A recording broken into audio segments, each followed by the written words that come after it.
Islam itu sangat mendorong umatnya menjadi umat yang mandiri dan kuat ya secara ekonomi. Tentu sudah paham sekali kita ya, banyak sekali dalil, banyak sekali ayat hadis yang menceritakan ini, bahkan yang sangat terkenal tadi yang disampaikan oleh Pak Ridwan, termasuk juga hadis yang mengatakan yadul ulya khairum min yadi sufla, tangan di atas itu jauh lebih baik dibandingkan tangan di bawah. Kemudian juga di dalam hadis Muslim lainnya dikatakan bahwa mukmin yang kuat itu sesungguhnya lebih dicintai dan disukai oleh Allah. Dan ini konsep-konsep yang sangat mendasar tentang bagaimana Islam ya itu mendorong tentang sebuah kemandirian, kekuatan kita di dalam gerakan ekonomi. Makanya kalau kemudian kita lihat dalam sebuah sejarah sahabat Rasul atau ketika Rasul hijrah ke Madinah, ya seorang sahabat Abdurrahman bin Auf ketika itu ya, dia lebih memilih untuk mencari pasar untuk dijadikan sebagai usaha mencari sumber ekonomi ketimbang Abdurrahman bin Auf itu mendapat bantuan dari saudaranya Sa'ad bin Rabi', seorang golongan orang kaya dari kalangan Ansar yang ada pada saat itu di Madinah. Nah, konsep-konsep ini merupakan semangat Islam bagaimana kemudian untuk mendorong tumbuhnya ya kemandirian dan kekuatan ekonomi di kalangan umat Islam. Kemudian mohon maaf slide-nya bisa di ini ya. Bisa lanjut slide-nya ya. Nah, ini. Nah, kemudian yang kedua ya di dalam konsep berjamaah pun ya Islam juga sangat menjadikan ya konsep berjamaah ini sebagai strategi dalam semua gerakan. Ya tadi disampaikan tidak hanya dalam sholat, dalam banyak hal sebenarnya Islam menekankan pada aspek universal dari gerakan berjamaah, termasuk di dalam gerakan ekonomi. Kita sangat kenal betul ya surat As-Saff ayat 4 ini yang mungkin sudah berulang-ulang kita sebutkan, yang mengisahkan bagaimana Allah menyukai, mencintai orang yang berjihad itu di jalannya dalam barisan yang teratur. Kalbunyanin marsus, seakan-akan mereka seperti suatu bangunan yang kokoh.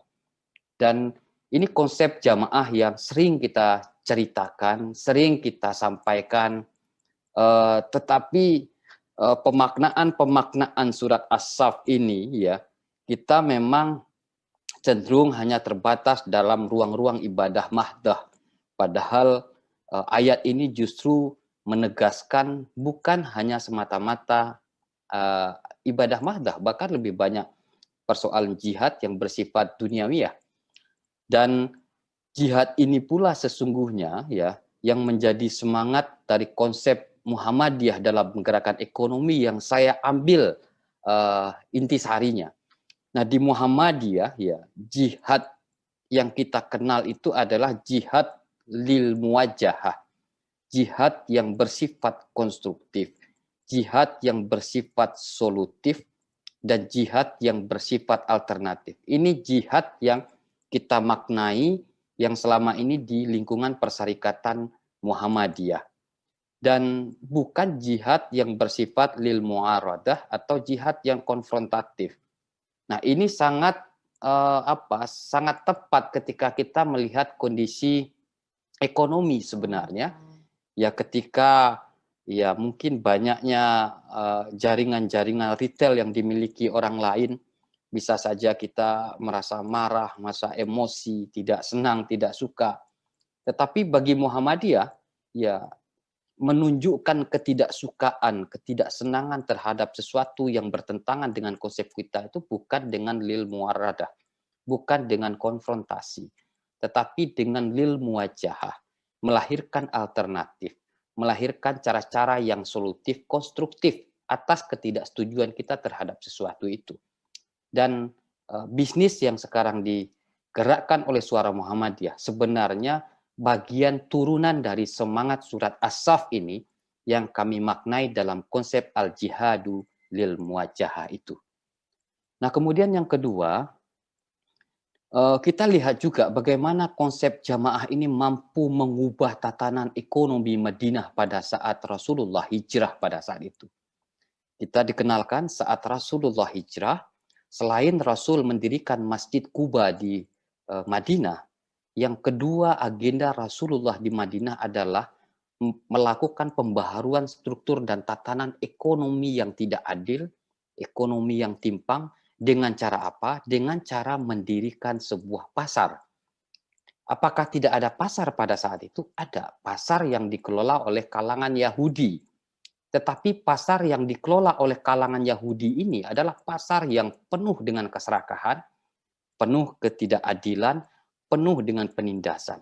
Siapa yang memiliki modal besar, siapa yang memiliki kuasa, maka merekalah yang memiliki monopoli atas pasar yang ada pada saat itu.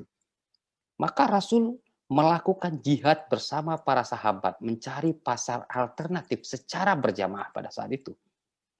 Dan walaupun di dalam sebuah riwayat diceritakan, ya Rasul sempat dihalang-halangi, bahkan ketika Rasul menemukan sebuah tempat di kawasan pemakaman Baqi, ya itu pun kemudian dihancurkan, kemudian Rasul juga tidak jadi untuk membangun pasar. Namun usaha dan jihad Rasulullah mendirikan pasar bersama jamaah pada saat itu tidak terhenti, sehingga Rasul kemudian menemukan sebuah pasar yang tepat yang berada di area perkuburan di sebuah perkampungan Bani Sa'idah. Dan pasar ini yang kemudian dikenal dengan pasar Madinah atau Al-Suq Al-Manakhah. Nah, Al-Suq Al-Manakhah ini sebenarnya model jihad lil muwajjahah tadi. Model antitesa terhadap konsep pasar yang didirikan oleh kaum Yahudi. Apa yang membedakan Al-Suq Al-Manakhah dengan konsep pasar Yahudi tadi? Konsep pasar Yahudi itu modelnya adalah kapling-kaplingan. Ya, kapling-kaplingan berdasarkan apa? Berdasarkan kuasa, berdasarkan modal. Siapa yang punya modal besar, siapa yang punya kuasa besar, maka merekalah yang menguasai. Maka kelompok-kelompok yang tidak memiliki modal besar mereka akan terpinggirkan. Bahkan kelompok-kelompok yang kecil justru akan mendapatkan tekanan pembayaran pajak yang jauh lebih besar ketimbang para pemilik modal besar. Nah, Rasul dengan konsep Al-Suq Al-Manakhah yang didirikan di Madinah ini mencoba memberikan alternatif. Alternatifnya apa? Satu, tidak ada kapling-kaplingan di pasar Al-Suq Al-Manakhah ini. Konsepnya adalah siapa yang dulu datang maka merekalah yang punya lapaknya. Merekalah yang punya lokasinya. Merekalah yang punya outletnya. Ibarat seperti kita sholat berjamaah di masjid kira-kira. Ya tidak ada, ya mau dia seorang pejabat, orang kelas menengah, orang kaya, ya kalau terlambat datang ke masjid, saf 1, saf 2, saf 3 sudah terisi, ya dia harus di belakang. Begitu juga di dalam Al-Suq Al-Manakhah ini. Siapa yang dulu masuk pasar, maka dialah yang menempati tempat itu. Dan dihapuskan tidak ada sistem pajak yang ada di Al-Suq Al-Manakhah ini. Maka esok harinya juga akan berubah.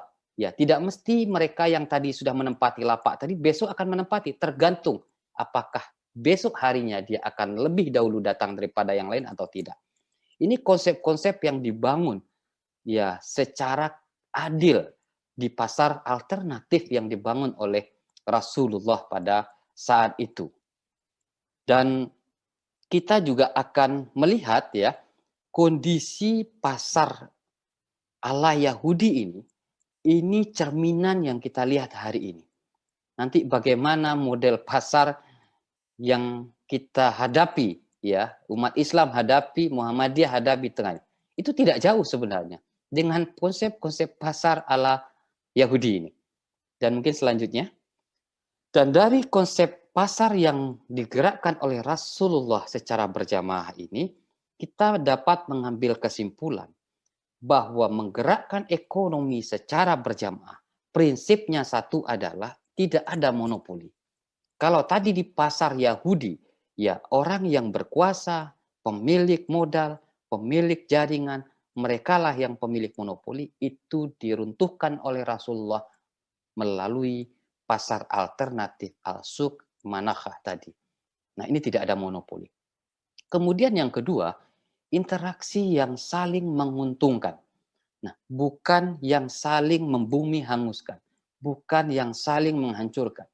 Karena sekarang ini ya kita sangat merasakan sekali tekanan terhadap para pemilik modal dalam sektor-sektor ekonomi umat. Bahkan yang terbaru Bapak Ibu saya dengar ya para pemodal besar ini ya, para naga-naga besar di Republik ini, dia tidak lagi main di IT, di infrastruktur gitu. Tetapi sekarang mereka mulai masuk di kebutuhan-kebutuhan pangan manusia, kebutuhan sembako. Bagaimana dia melakukan take over dari ini. Kita lihat saya beberapa kali bergabung dengan petani-petani di daerah-daerah, banyak usaha-usaha warga, termasuk warga Muhammadiyah yang mereka punya penggilingan padi itu berhenti. Bahkan di Banjarnegara kemarin saya ditawari juga, itu banyak sekali bantuan alat penggilingan padi yang mati tidak difungsikan. Karena apa? Karena lahan-lahan hasil ya padi yang diolah petani tadi di take over oleh para pemodal-pemodal besar ini ya. Diambil alih ya. Sehingga usaha-usaha masyarakat yang kecil-kecil ini mulai mati. Dan tentu ketika sudah berada di tangan mereka, mereka punya kuasa untuk memainkan harga, menentukan pasar dan segala macamnya. Dan ini yang kita alami. Termasuk yang terbaru adalah di Bojonegoro. Itu kawasan sentra padi misalnya, itu para pemodal besar ini masuk. Ya. Dan kemudian petani-petani kecil kita dibunuh. Dan bahkan juga ya di apa namanya di Jawa Timur juga ya produksi untuk telur apa namanya ayam ini mulai masuk ya para pemodal besar dengan cara adalah men-take over petani-petani jagung kita. Sehingga tidak ada pasokan pakan ternak untuk ayam petelur misalnya. Nah ini yang punya warga Muhammadiyah yang di Blitar, ini informasinya sempat mati hari ini. Tidak bergerak ya, dan mulai ada penawaran untuk men-take over ini, usaha ini. Nah kalau mereka sudah masuk men-take over usaha ya peternak ini, ya saya bisa membayangkan ke depan, kita tidak akan lagi melihat ibu-ibu yang menjual telur di pasar-pasar tradisional. Kita tidak lihat lagi warga-warga kita yang menjual telur-telur di kampung-kampung. Tetapi kita akan lihat orang jual telur, jual ayam itu di supermarket, pasar-pasar modern dengan harga yang mereka tentukan. Dan ini gerakan para pemodal sekarang. Masuk ke sektor sembako. Urusan hidup manusia. Dan kita ya bisa dikatakan masih berteori lah selama ini ya. Masih banyak berteorinya. Tetapi ini kita real bahwa kekuatan modal mencengkram betul di sektor pangan ini. Yang tentu dalam konteks ini tidak ada saling menguntungkan. Justru banyak yang dirugikan. Banyak usaha-usaha pertanian warga masyarakat rugi. Bahkan kalau kita kaji juga, pemerintah kadang-kadang bikin saluran irigasi, berikan bantuan-bantuan pertanian. Tetapi hasilnya justru para pemodal-pemodal ini yang menikmati. Dan pajak kita membiayai untuk itu. Nah, ini cara yang sekarang kita rasakan terhadap dominasi kekuatan modal ini. Dan ini tentu jauh dari prinsip berjamaah yang tidak saling menguntungkan itu. Kemudian ya semangat berjamaah adalah berkolaborasi, bersinergi. Ini spirit yang sangat penting yang harus kita bangun. Kita tidak mungkin untuk melawan pemodal-pemodal besar ini. Kita tidak mungkin melawan raksasa-raksasa ini itu dengan jalan sendiri-sendiri. Ini tidak mungkin. Wong kita jalan berjamaah saja. Belum tentu kita mampu, apalagi kita jalan sendiri-sendiri. Maka dibutuhkan kolaborasi, dibutuhkan sinergisitas, baik hulunya maupun hilirnya. Nah ini yang perlu kita kapitalisasi menjadi sebuah kekuatan kita secara berjamaah. Nah kalau kita ya masih euforia, ya masih ego dengan cara bisnis kita yang berbasis personal, dan kita mungkin bisa saja kaya raya secara personal gitu. Tetapi efek terhadap umat yang menjadi prinsip keempat memberikan dampak manfaat secara luas, kita tidak bisa rasakan. Maka di dalam gerakan berjamaah ini, 4 aspek ini harus menjadi bagian gerakan kita. Kalau tidak, semangat kita untuk menggerakkan ekonomi ini hanya sebagai pemain-pemain sampingan saja. Atau bahasa lain, kita hanya masih berada dari sektor konsumen saja. Tetapi produsen yang mengelola hulunya adalah orang-orang itu. Ini agenda besar kita. Kalau persoalan jabatan menteri, jabatan komisaris, jabatan, menurut saya itu hal-hal yang kecil menurut saya. Tetapi ini yang paling besar menurut saya adalah kita kembali berdaya mengelolai sumber pangan dari manusia yang ada di Indonesia ini. Kalau tidak 5 tahun ke depan, 10 tahun ke depan, kita sangat tergantung dengan para pemilik modal besar ini. Dan selanjutnya kemudian jamaah sebagai kekuatan ekonomi umat ini sudah ditunjukkan dan dibuktikan oleh Rasulullah tadi, bahwa Rasul mampu menggeser dominasi kekuatan pasar Yahudi tadi dengan pasar alternatif. Dan kita bisa belajar dari sana, artinya bahwa untuk melawan dominasi kekuatan modal, melawan dominasi gerakan ekonomi oleh kelompok-kelompok tertentu yang tidak menguntungkan, yang tidak mampu bersinergi, yang cenderung monopoli, ini adalah dengan cara kita berjamaah seperti yang Rasul contohkan saat mendirikan Al-Suq Al-Manakhah di Madinah waktu hijrah. Karena apa yang kita rasakan hari ini sama persis sesungguhnya dengan apa yang dirasakan pasar yang didirikan Yahudi. Semua kita hanya pemain hilir, kita hanya ya pemain-pemain kecil saja.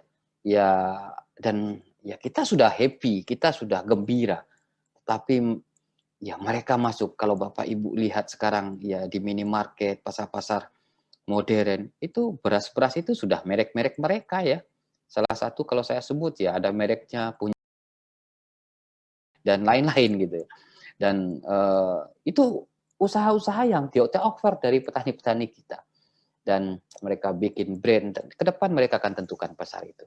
Nah, maka sebagaimana konsep Rasulullah mendirikan pasar tadi sebagai bentuk jihad lil muwajahah, inilah yang ingin kita dorong ke depan. Mari sama-sama kita coba jadikan al-jihadul lil muwajahah ini sebagai bagian gerakan kita secara berjamaah. Kita tidak perlu marah dengan usaha mereka, kita tidak perlu kecewa dengan cara mereka, tetapi kita lahirkan alternatif-alternatif usaha yang itu bisa menguntungkan masyarakat, bisa menguntungkan warga secara berjamaah.